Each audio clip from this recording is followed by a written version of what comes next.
네, 제가 작년 8월 아마 한 20일경에 와서 설교를 하고 간 것 같은데 거의 1년 만에 또다시 이곳에 서게 됩니다. 설교 전에 잠깐 먼저 기도하도록 하겠습니다. 하나님의 은혜 가운데 우리의 삶을 늘 돌보시고 인도해 주셨다가 거룩한 주일에 하나님 앞에 나와서 예배를 드립니다. 우리의 마음도 드리고 또 정성껏 준비한 예물도 하나님께 이 시간 드립니다.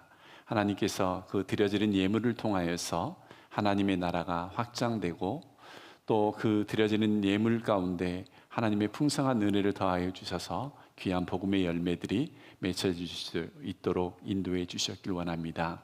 우리의 삶에 하나님 늘 함께해 주심으로 인해서 늘 감사와 기쁨과 은혜가 넘치는 삶으로 인도하여 주시고 각 가정이 언제나 주님과 함께 동행하는 복된 가정들이 다 될 수 있도록 인도해 주셨길 원하오며 예수님의 이름으로 기도드립니다. 아멘. 반갑습니다.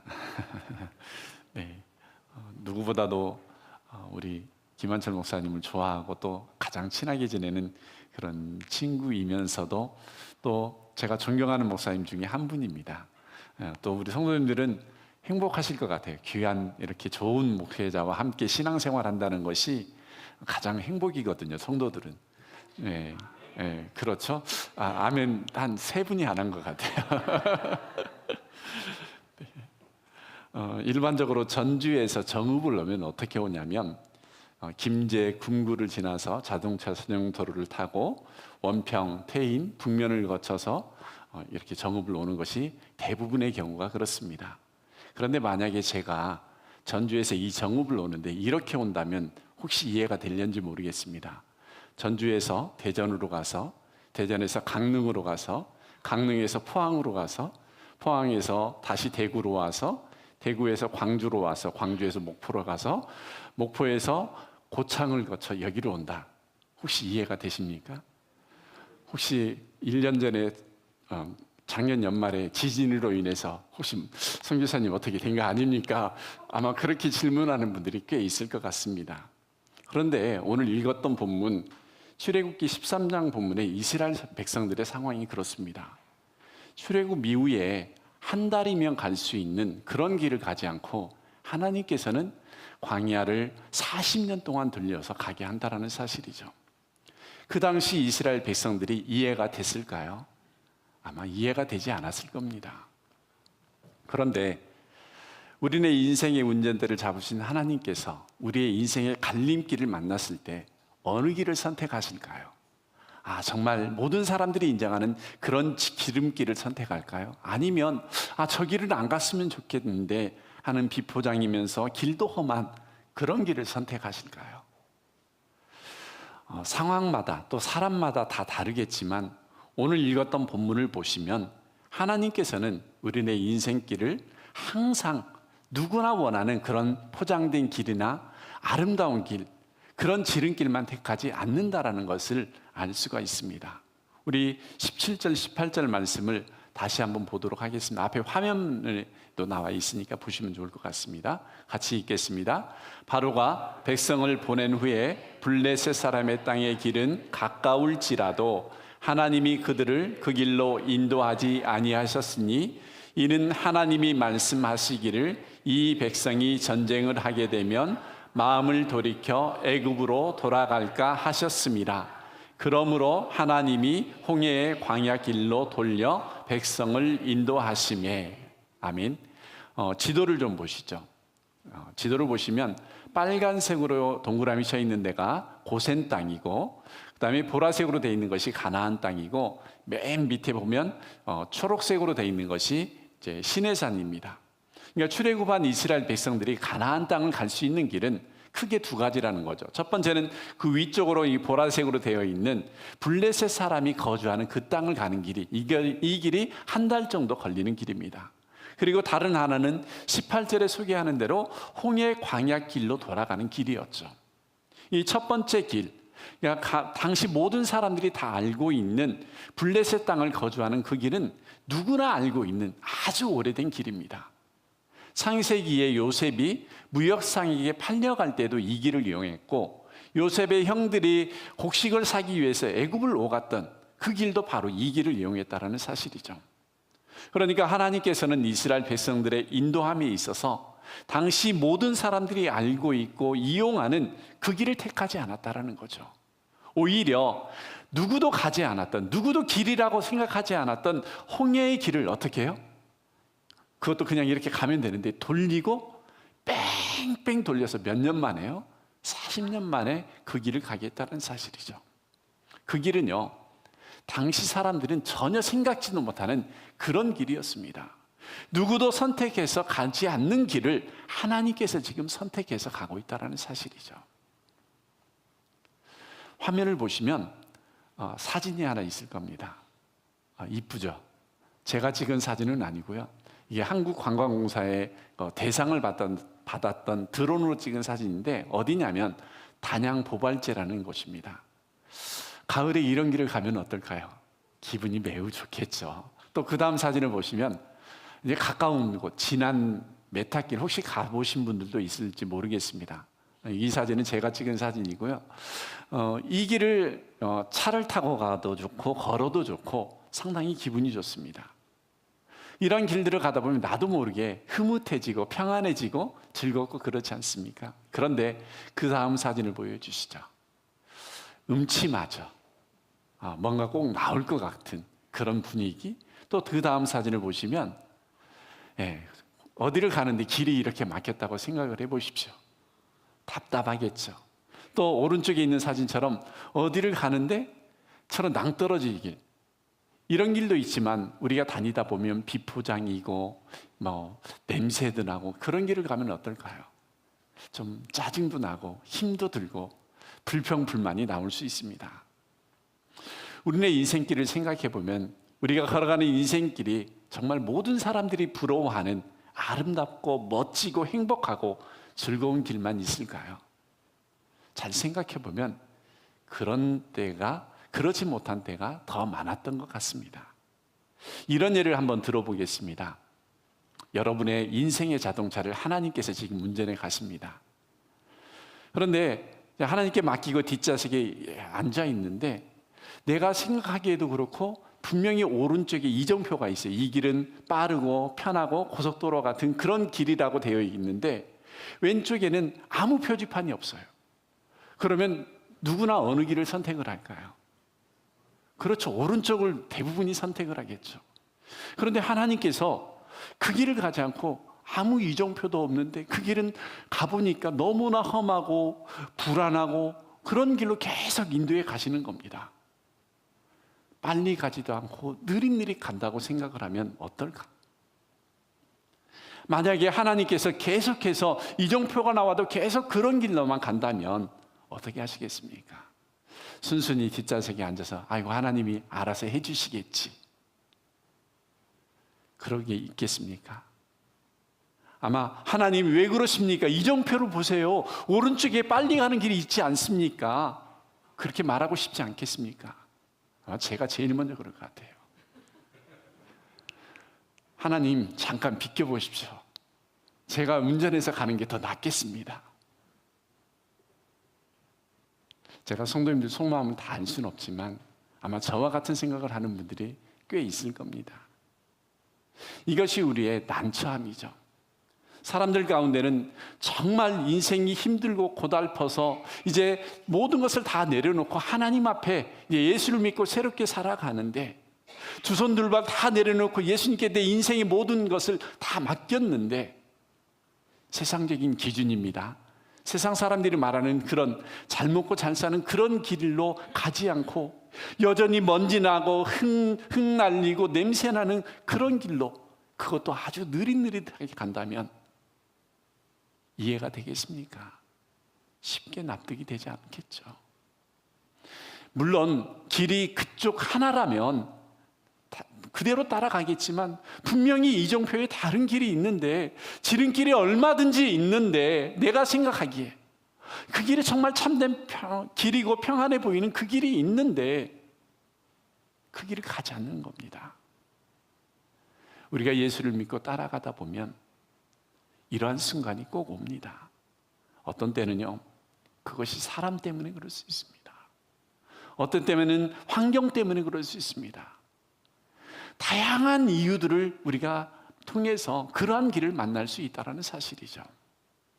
그러나 이러한 때를 만났을 때 우리가 기억해야 할 것은, 이것은 비정상적인 과정이 아니라 신앙의 여정에서 누구도 있을 수 있고 또 지극히 정상적인 과정이라는 겁니다. 성경을 보면 신앙의 위대한 인물들 가운데 많은 분들이 인생의 위해를 겪었습니다. 제가 세 사람을 소개할 텐데, 아브라함은 어땠습니까? 75세 때 내가 너로 큰 민족을 이루겠다라는 부름을 받습니다. 그로부터 언제 이루어지죠? 25년이 지난 뒤에 약속의 이삭을 낳으면서 그 약속이 이루어집니다. 하나님의 나라의 역사는 이렇습니다. 모세는 어떻습니까? 미디안 광야에서 자그마치 40년 훈련을 받습니다. 일반적으로 생각하면 어떻습니까? 40세 왕자고 힘과 권력을 다 가지고 있을 때 그 백성을 이끌어가면 얼마나 편했겠습니까? 하나님은 그렇지 않았죠. 미디안 광야에서 40년 동안 훈련을 시킵니다. 그것도 할아버지가 다 되어서. 다윗은 어떻습니까? 10대 중반에 목동으로 편안하게 연주하면서 목동 생활하고 있는데 뜬금없이 사무엘 선지자가 와서 왕으로 기름 부음을 받습니다. 어땠죠? 이때부터 평안했나요? 이때부터 도망자의 삶을 살아갑니다. 수많은 생명의 위협을 넘기면서 살아가죠. 30세에 겨우 한 지파 만의 왕이 되죠. 7년 6개월이 지난 뒤에 온 이스라엘, 온 유다 땅의 왕이 되죠. 그렇습니다. 신앙의 위인들도 보면 그렇죠. 하나님의 사람들은요, 인생의 우회로를 걸어가게 하는 그 시점에서는 왜 나에게 이 길을 주는지 이해가 되지 않습니다. 그러나 오랜 시간이 지나고 하나님의 때가 되면, 그래서 그렇게 인도해 주셨다는 것을 이해가 되는 거죠. 그러니까 그 모든 것이 하나님의 섭리이고 계획이었음을 보여주는 말씀이라는 거죠. 주님은요, 주님이 원하시는 때에 우리에게 가장 좋은 것을 주시는 분입니다. 내가 원하는 때가 아니라 하나님이 원하는 때에 주신다는 거죠. 하나님께서는 하나님의 사람을 세워가고 성숙한 사람으로 이끌어 가실 때 결코 서두르지 않고 때로는 우회로로 인도해 가십니다. 그것은 우리를 향한 분명한 뜻과 계획이 하나님에게 있기 때문에 그렇습니다. 하나님께서 인생의 우회로를 갖게 하시는 첫 번째 이유는 이렇습니다. 하나님을 전적으로 신뢰하는 믿음을 갖도록 하기 위함입니다. 오늘 17절 말씀을 다시 보시면 이렇습니다. 같이 보실까요? 이 백성이 전쟁을 하게 되면 마음을 돌이켜 애굽으로 돌아갈까 하셨습니다. 무슨 말씀이죠? 만약에 이들이 블레셋 땅 한 달간은 그런 가까운 지름길로 가게 되면 어떻게 된다는 거죠? 그들과의 전쟁을 할 수밖에 없다는 거죠. 생각해 보십시오. 한두 사람이 가는 것도 아니고 200만, 더 정확히 말하면 300만의 숫자가 자기네 땅을 지나가면 블레셋 사람들과의 마찰은 피할 수 없다는 거죠. 그러니 그 길로 가면 그들이 어떨까요? 400년 동안 종살이하고 왔기 때문에 군사훈련을 받았을 리 없고, 또 밤에 갑자기 나왔잖아요. 무기를 제대로 가지고 나오지도 못했을 겁니다. 그 당시 가장 용맹을 떨치던 사람이 블레셋 사람들이었거든요. 전쟁을 한다면 어떻게 될까요? 그 결과가 뻔하죠. 전쟁을 시작하자마자 많은 사람들이 애굽으로 가자라고 했을 겁니다. 하나님은 그것을 아셨기 때문에 그 걸음을 다른 길로 돌리신 것이죠. 좀 더 정확히 말하자면 그들에 있는 군사력 또는 무기, 그런 상황의 문제도 컸지만 더 큰 문제는 무엇이냐면 하나님을 신뢰하고 바라보는 그런 믿음이 아직 생기지 않았다는 거죠. 왜 이것을 알 수 있느냐면 우리가 출애굽기나 또 민수기나 그런 신명기의 내용들을 쭉 보면 어떻습니까? 이들이요, 실질적으로 야곱의 12아들이 이 애굽에서 산 세월이 몇 년이죠? 430년입니다.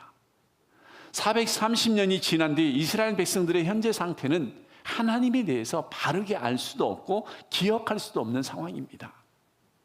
그래서 하나님은 그들에게 요구하는 것이 뭐였냐면 그들과의 매우 신뢰적인 관계를 맺기 원했다라는 사실이죠. 실제로 이스라엘 백성들이 어땠습니까? 40년의 광야 생활 하나님께서 어떻게 이끄셨죠? 만나와 메추라기로 매일 주셨습니다. 먹을 거 걱정할 필요가 없어요. 은혜 아닙니까? 또 그 외에도 보십시오. 어떠한 일들이 생길 때마다 하나님의 큰 능력으로 그들을 돌보시고 지키시고 인도해 주셨죠. 오늘 아침에도 그 만나를 먹고 메추라기를 먹었는데 이런 때도 있었죠. 조금 힘이 들다고 모세를 버리고 이제 새로운 지도자를 뽑아서 애굽으로 가자 이렇게 선동하는 사람들도 있었습니다. 이러한 상황들을 보면 아직 그들은 하나님을 바르게 알지 못한 거죠. 하나님과의 관계가 맺어지지 않았다라는 것을 보여주고 있습니다. 그래서 하나님에게는 이스라엘 백성들에게 있어서 최선의 길이 무엇이라는 것을 아셨기 때문에 그들을 홍해 광야 길로 돌리면서 40년 동안 무엇을 했죠? 하나님과 언약도 맺고 하나님의 백성은 어떻게 살아야 되고 그러한 부분들을 조목조목 가르쳐주고 있지 않습니까? 이 부분은 오늘날 우리에게도 동일합니다. 하나님께서 우리들을 인도하실 때 이처럼 인도하시는 겁니다. 언제나 평탄하고 빠른 지름길을 택해서 인도하시지 않고 종종 돌아가는 길을 택해서 우리들을 인도하신다는 거죠. 아마 늘봄교회 성도님들 중에도 지난 인생에 대해서 물어본다면 나의 인생은 지름길보다 위로가 훨씬 많았다라고 말씀하는 분들도 계실 겁니다. 아니, 지금도 힘들고 어려운 우회 도로를 걷는 것 같다. 그런 분도 있을 수 있습니다. 왜 나는 이렇게 더디 가는 걸까?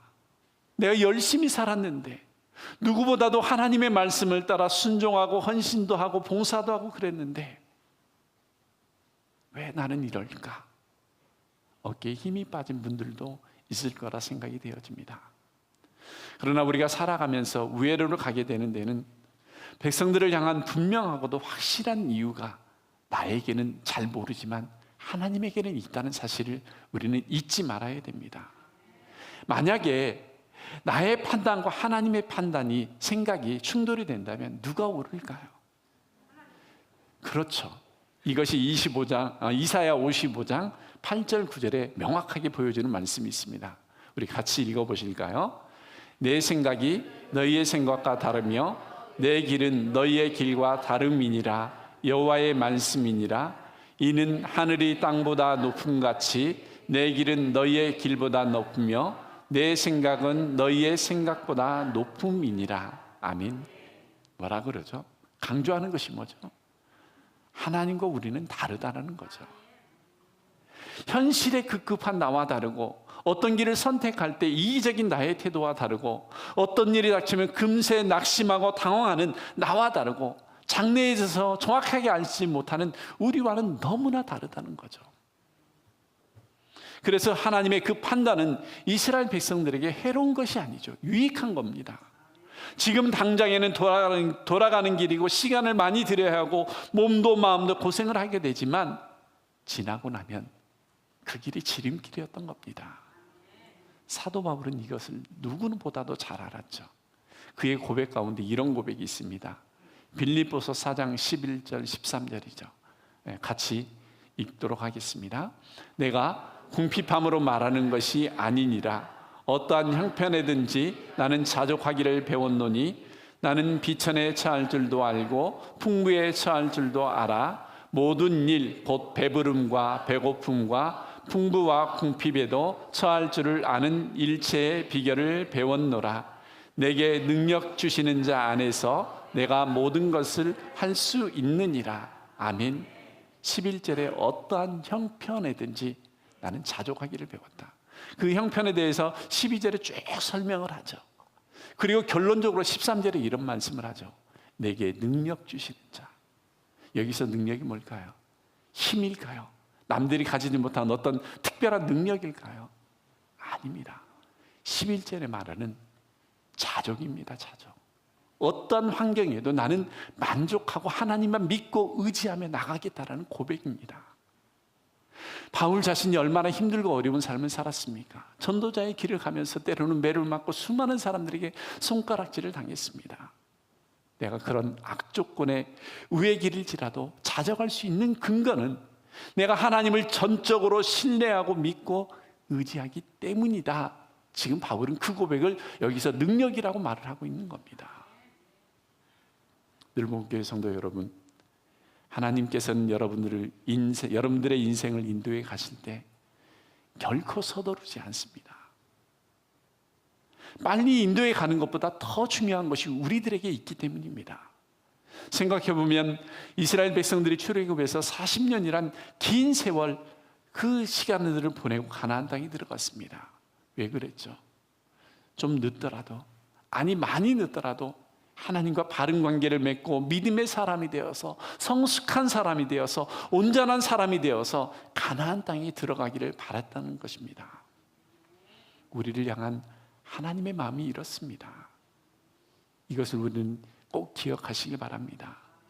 두 번째로 인생의 우회로로 이끌어 가시는 이유는 약속한 것을 반드시 이루는, 꼭 이루시는 그 하나님을 알게 하기 위함이라는 사실이죠. 우리 18, 19절 말씀을 한번 보겠습니다.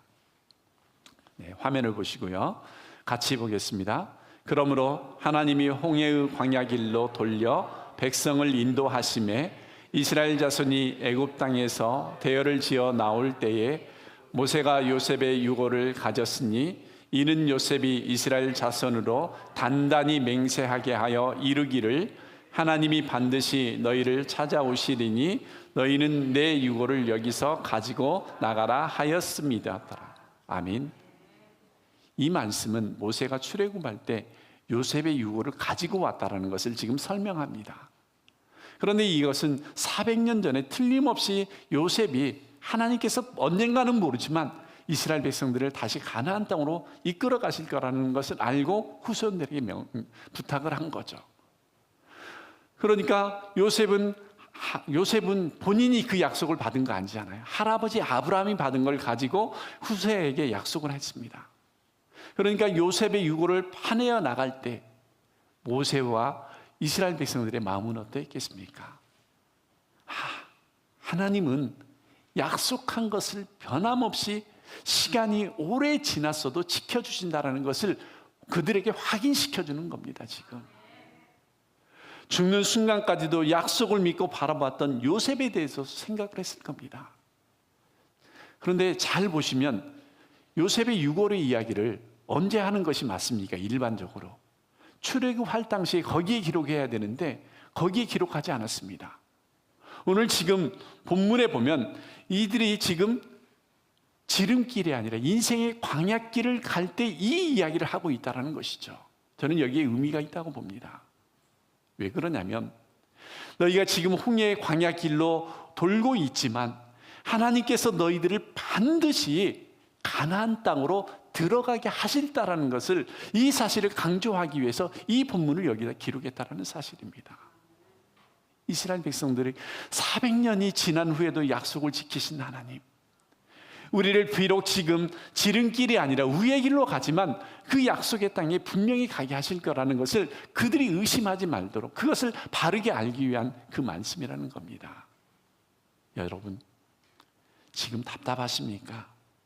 손해보는 것 같습니까? 다른 사람들보다 늦는 것에 대한 초조함이 있습니까?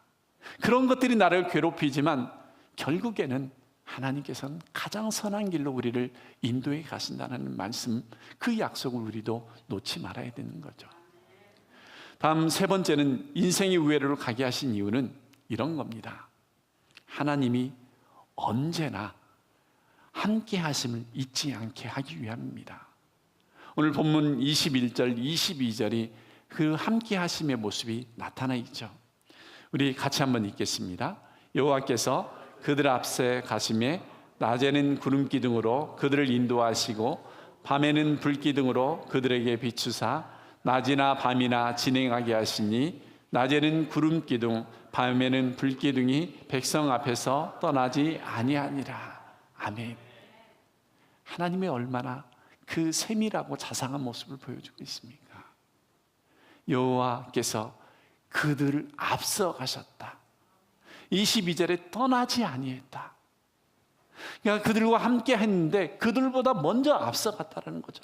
하나님은 구름 타고 편히 가신 거 아닙니다.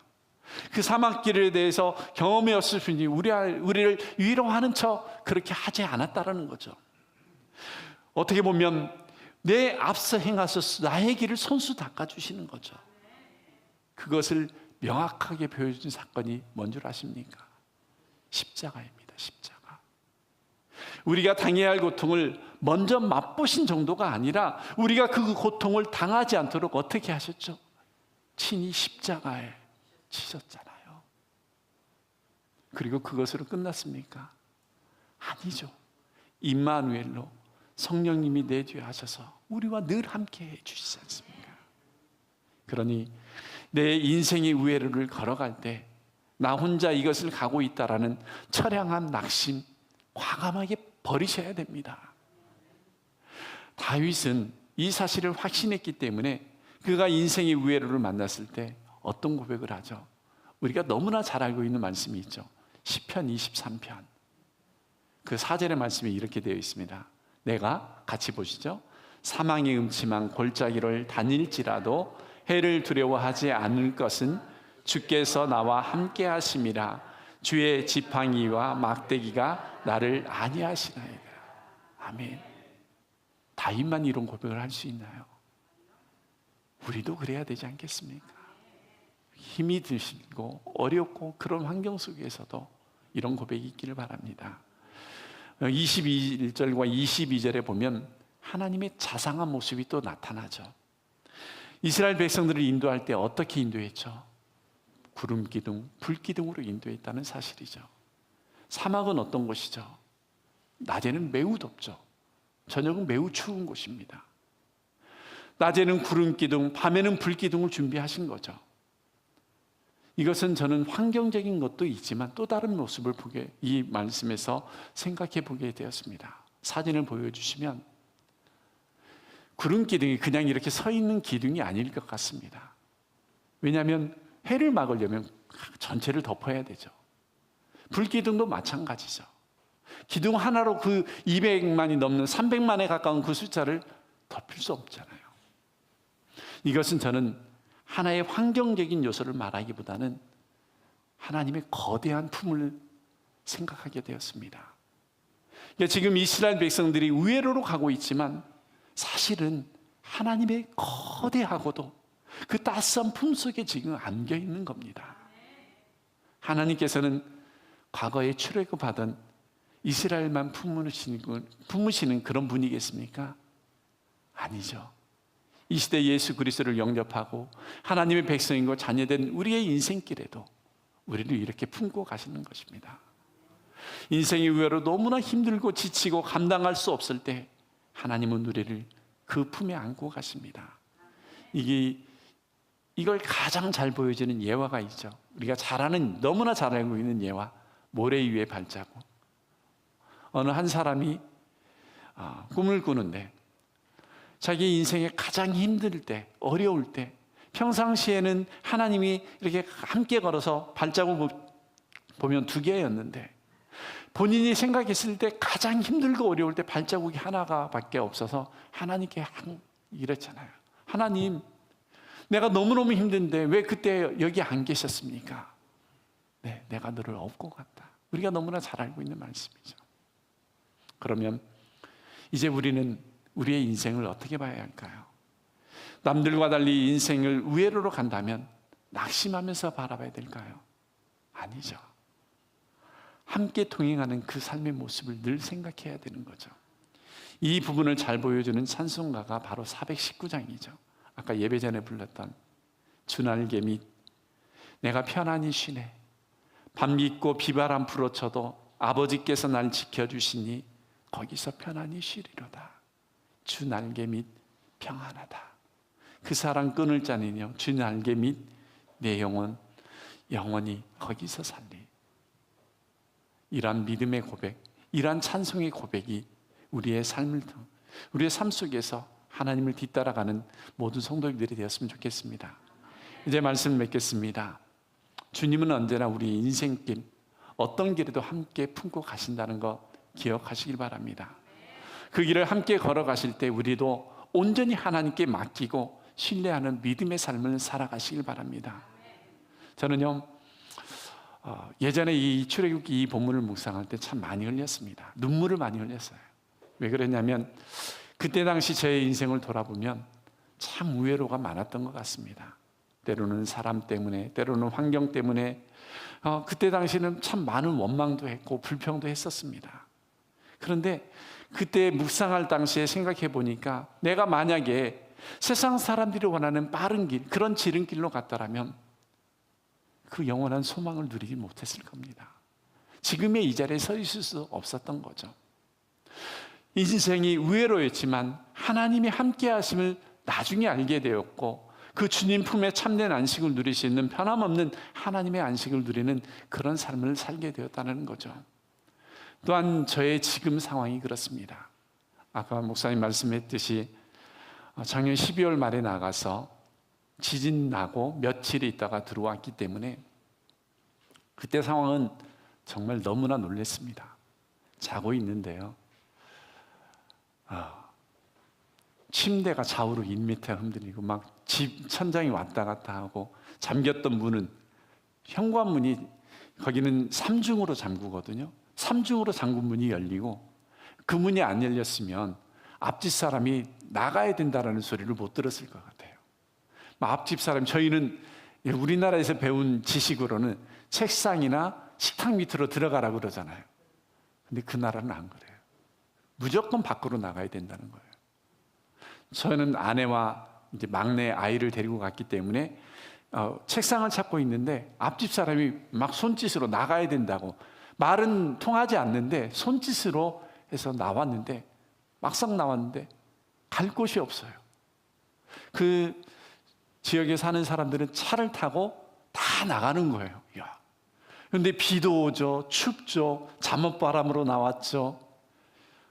근데 다행히도 막내가 바쁜데 휴대폰을 챙겨가지고 나왔대. 저희는 아무것도 가지고 안 나왔는데 애들이라 휴대폰은 자기 목숨보다도 더 중요하게 여기는 것 같아요. 휴대폰을 가지고 나와서 이제 우리 김영곤 선교사님이 전화했더니 어느 지역으로 오라. 지금 차가 움직일 수 있는 상황이 아니기 때문에 비 오는 새벽에 비 맞고 10여 분을 달려서 그곳에 가서 이제 조그마한 차 안에 사람 7명이 타서 한 4시간 정도를 기다렸습니다. 그런 다음에 이제 다시 아파트로 와 보니까 여기저기 금이 가 있는 거예요. 그리고 대사관에서 연락이 왔는데 건물 안에 있지 말고 넓은 공터로 피하라는 이야기를 듣고 이제 그쪽에 가 있는데 여진이 7.2짜리가 또 오는 거예요.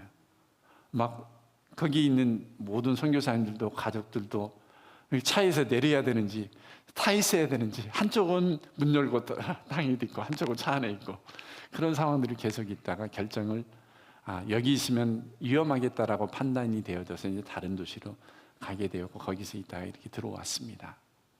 그때 너무너무 힘들었어요. 거기 저희는 있고 싶었죠. 그런데 여러 가지 환경 때문에 있지 못하는 상황이 될 때 너무너무 힘들었거든요. 그리고 또한 어떠한 사람들의 말 때문에, 그 환경 때문에 정말 잠을 자지 못하고 때로는 눈물로 밤새우고, 그리고 힘든 때가 있었지만 예전 같았으면 원망하고 불평했겠지만 그때는 원망보다는 기도해야 될 때구나, 하루에 한 끼씩 금식하면서 기도하게 되고, 하나님이 나에게 어떤 응답을 주실지, 어떠한 계획이 있을지 그때를 기다리면서 기도하는 그런 시간들을 보냈습니다. 그리고 이제 그런 결정을 하고 또 이제 튀르키예로 나가기 직전에 있는 상황인데, 그렇습니다. 저희 부부를 통해서 아마 준비된 영혼이 있을 거라 생각이 되어집니다. 그 영혼이 한 명일지라도 우리는 그 영혼을 바라보고 나가야 되겠다, 그런 마음을 가지고 있습니다. 그래서 힘들지만, 지금이 힘이 안 들다라는 건 아니죠. 여전히 힘들고 어렵고 마음이 불안하고 평안하지 못하지만 예전과는 달라졌다라는 것을 느낄 수 있고, 이제 그 상황을 다 맡기고 다시 한번 나가려고 합니다. 이제 우리 늘봉교회 성도 여러분, 우리들도 그랬으면 좋겠습니다. 내가 원하는 고속도로와 같은 지름길이 아니고 인생의 우회로일지라도 그곳에서 결코 낙심하거나 절망하지 마시고 더 주님을 전적으로 신뢰하는 믿음으로 서 나가시고, 약속에 변치 않는 하나님을 꼭 기억하시고 날마다 나를 품으시고 필요에 따라서 공급해 주심으로 함께 하시면서 믿음의 자녀로 성숙시키기 위해서 오늘도 매일 말씀으로 설득하시는 그 사랑에, 그 하나님의 사랑에 기꺼이 순종함으로 때로는 구름 기둥과 불 기둥이 되어주시는 그 주님의 은혜 아래, 주님의 품 안에 늘 동행하는 그런 복된 성도님들이 다 되시길 주님의 이름으로 축원합니다. 기도하겠습니다.